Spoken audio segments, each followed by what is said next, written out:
За бид гарын хуруугаа юм уу биеийнхээ аль нэг хэсэгт зүссэн тохиолдолд тэр хэсэгт тэр даруйда бага зэрэг улайж, хавгнаж, мөн мэдээж эдгээр шинж тэмдэгтэй хамт өвдөлт илэрдэг.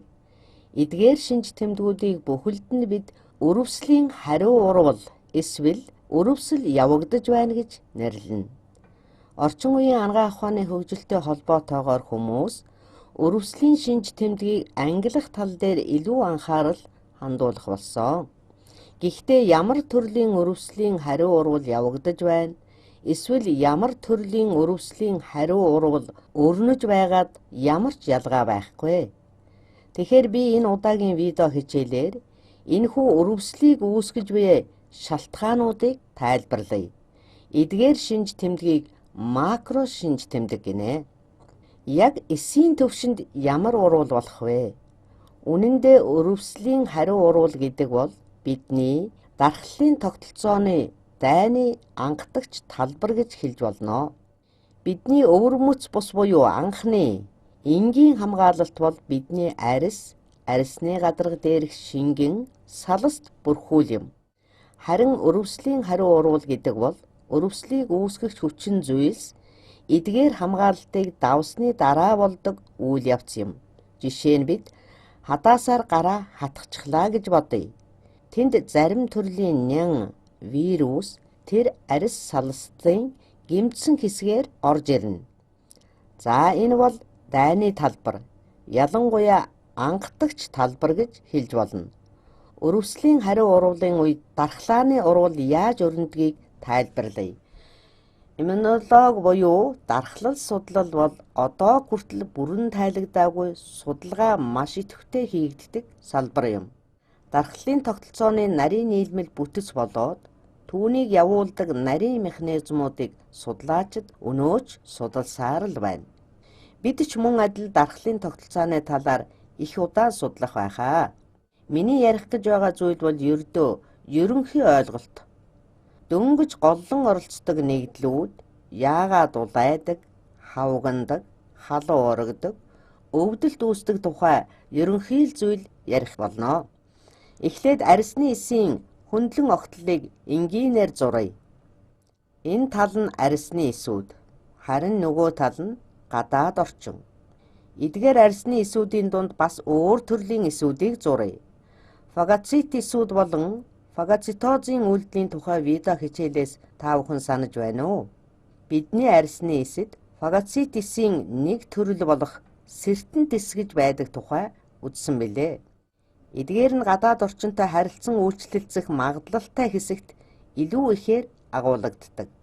Мөн эдгээр нь Т туслагч эсүүдийн идэвхжилтэнд чухал үүрэгтэй байдаг бөгөөд мэдрэлийн тогтолцоотой ямар ч хамааралгүй.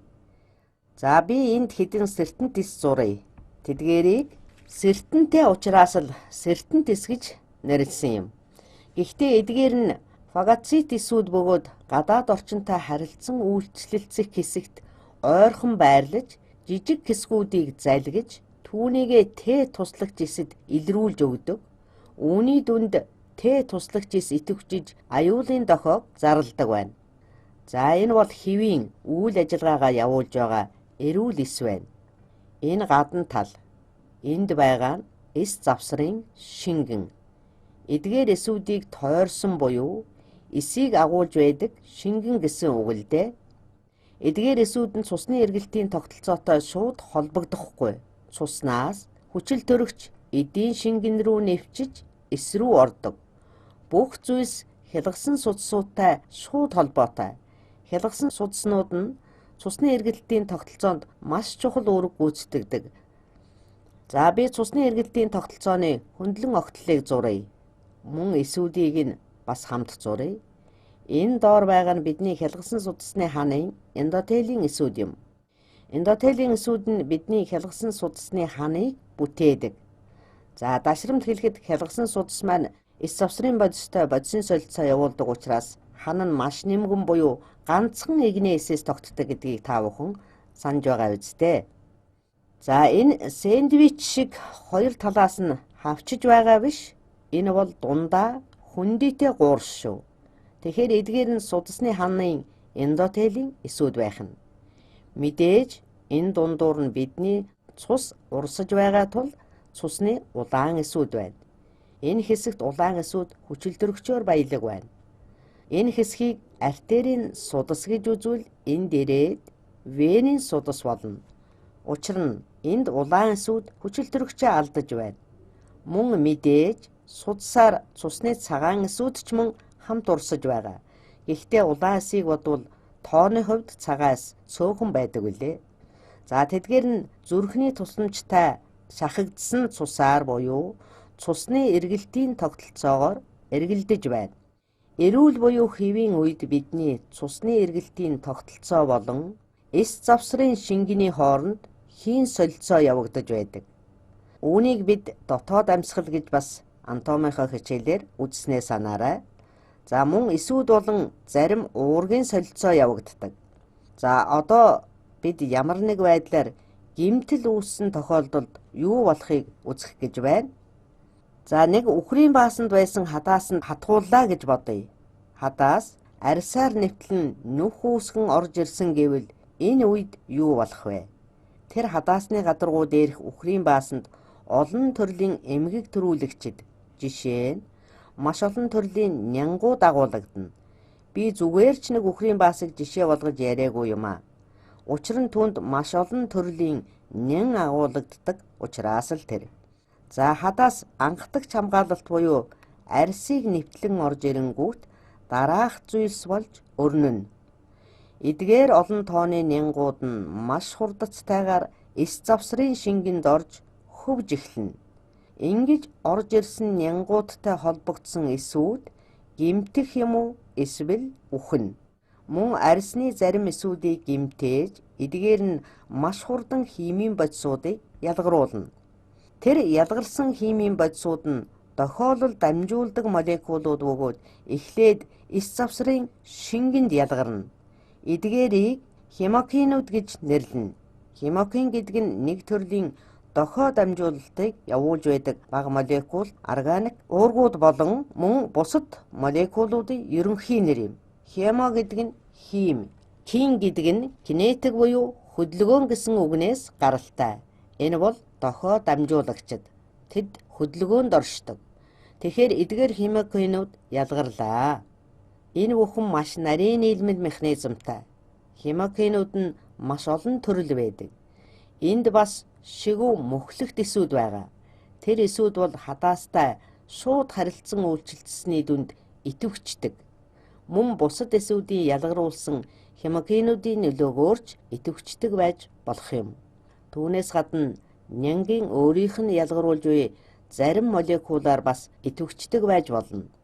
Энэ нянгууд биед нэвтэрч орох үедээ өөрөөсөө бодис ялгаруулдаг бөгөөд энэ нь мөхлөгт эсийг идэвхжүүлдэг байна. Энэ үед мөхлөгт эсээс гистамин гэдэг бодис ялгарна. Энэ хэдийгээр маш нарийн хэцүү үйл явц боловч та бүхнийг болж байгаа үйл явцыг ойлгож байгаа байхаа гэж найдаж байна.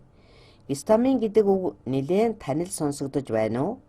Учир нь та магадгүй сүүлийн саруудад ялангуяа хүйтний улиралд гистамины эсрэг эмийн бэлдэмлийг хэрэгэлсэн ч байж магадгүй. Гистамин гэдэг нь өрөвслийн хариу урвалд гол үүрэг гүйцэтгэгч нэгдэл бөгөөд ханиад хүрсэн үед хамар битүүрж нус хойжих зэрэг нь бүгд өрөвслийн хариу урвалын дүнд үүсдэг бөгөөд бид гистамины эсрэг эмийн бэлдмэл уухад эдгээр шинж тэмдэг дарагддаг. Тэгэхээр энэ нь байнга хэрэгтэй сайн үр дүн үзүүлэх үү гэсэн асуулт гарч ирж байгаа байхаа. Би энэ видео хичээлээр өвөрмөц бус дархлаа буюу анхдагч хамгаалах урвалын тухай ярина. Энэ бол бидний дархлын тогтолцооны анхны тулаан гэж хэлж болно. Гистамин нь хялгасан судасны ханыг бүрдүүлдэг эндотелийн эсэд очиж тэр эсүүдийг бие биеэс нь салж холдуулахыг нөхцөлдүүлдэг. Ингэснээр хялгасан судас өргөсдөг. Үүнийг вазодилатац буюу судас өргөсөлт гэнэ. Энэ нь гистамины нөлөөгөөр үүсдэг. Өөрөөр хэлбэл судасны хөндөй өргөснө гэсэн үг. Ийхүү хялгасан судасны хан өргөссөн учраас түүний ханаар шингэн ихээр гадагшлана. За ингэж шингэн ихээр гадагшилснаас болж Тэнд өрөвсөл явагдаж байгаа газар хавгандаг байх нь. Өөрөөр хэлбэл хавгнал гэдэг бол хялгасан судасны ханаар нэвтсэн шингэний дүнд хуримтлагдсан шингэнүүдийн хуримтлалаас хавгналт үүсдэгэ гэж ойлгож болно. За үүнийг бид вазодилитац гэд нэрлэнэ гэж дээр хэлсэн. Вазо гэдэг нь судас, дилитац гэдэг нь өргөсөх гэсэн утгатай үг болох нэ. Судас өргөсөх тусам шингэнээр дүүргэгдэнэ. За энд зөвхөн шингэн хуримтлагдаа зогсохгүй цусны улаан эсүүд ч бас хуримтлагдана. Судас хит их өргөсгөөр цагаан эс ч бас хуримтлагдана. Мөн цусны судасны хан нөхөрх буюу нэвчимхий болно. Цусны судас өргөссөн учраас судасны ханаар нэвтрэх ёстой нэгдлүүд маш хурдан нэвтрдэг болно. Эдгээр гистаминууд нь цусны судасны ханны эндотелийн эсэд үйлчилж магадгүй зарим нь цусны сивэнд орж ирнэ. За мөн ялгарсан хемокинууд өрөвслийн голомтод чөлөөлөгдөнө.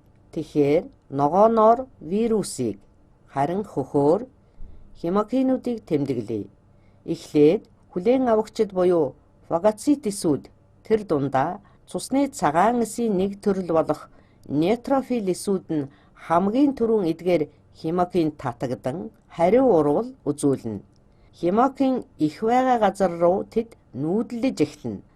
За энэ цусны судасны ханын эсүүдийн зай холдсонтой холбоотойгоор нейтрофил эсүүд судаснаас гадагшлана.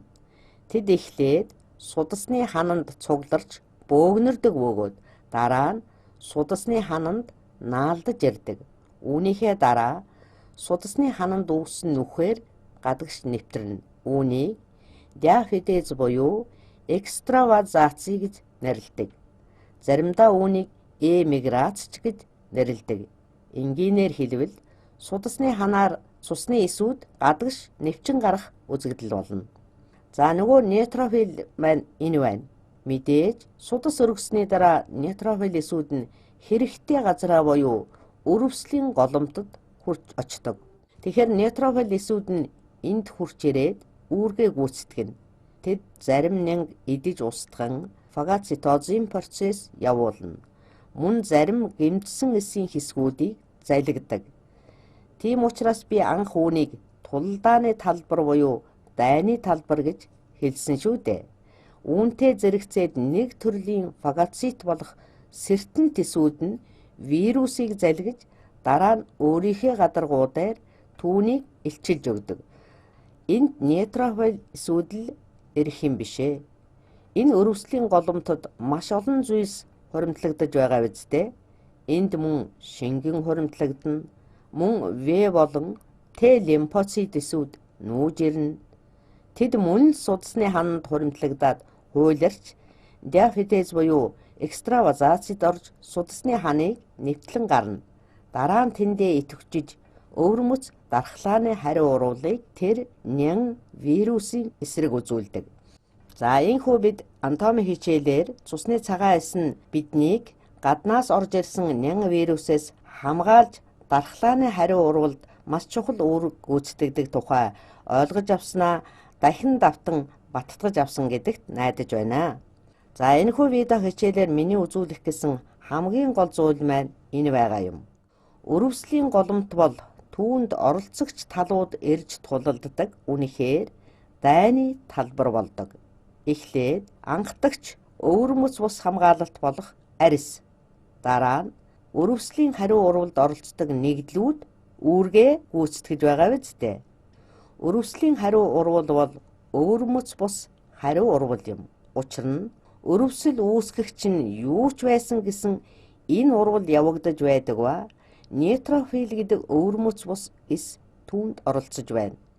Үүнээс гадна өвөрмөц эсүүд болох Т ба В лимфоцитууд мөн өвөрмөц бус хавсаргын тогтолцоо өрөвслийн хариу урвалд оролцож болно. Энэ тухай жаахан дэлгэрүүлж тайлбарлая.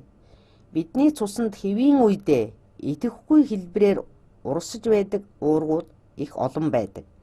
Тэд 100% бүрэн тайлагдаагүй л байна. Өрөвслийн хариу урвал өрнөж эхлэнгүүт эдгээр уургууд нь идэвхжиж бүтцээ өөрчилнө. Ингэж өөрчлөгдсөн уургууд нь өвөрмөц бус замаар өрөвсөл үүсгэгчдийг бидний тохиолдолд нянг устгахад тусалж байна. Тэгэхээр энэ бол хавсаргын тогтолцоо юм.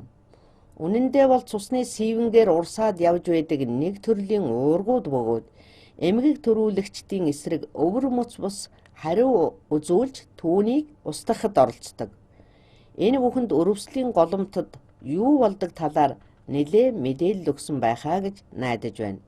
Тэгээд төсөөлөд бодоорой. Энэ бүх шингэн, мөн цус энд хуримтлагдана. Судасны хан нэвчимхий болоход зөвхөн эсүүд ханаар нь нэвчээ зогсохгүй мөн шингэн эдийн шингэнд ихээр хуримтлагдана гэсэн шүү дээ. Ингэж хуримтлагдаж байгаа шингэнийг экссудат буюу өрөвслийн шингэн гэж нэрлэнэ. Ийм учраас энэ хэсэг газар шингэн татаж, хавагнаж, хэмжээгээрээ томорч улайдаг байх нэ. Ингээд макро төвшөнд түрүүчийн хэлдэг өрөвслийн шинж тэмдгүүд үүсдэг байх нь.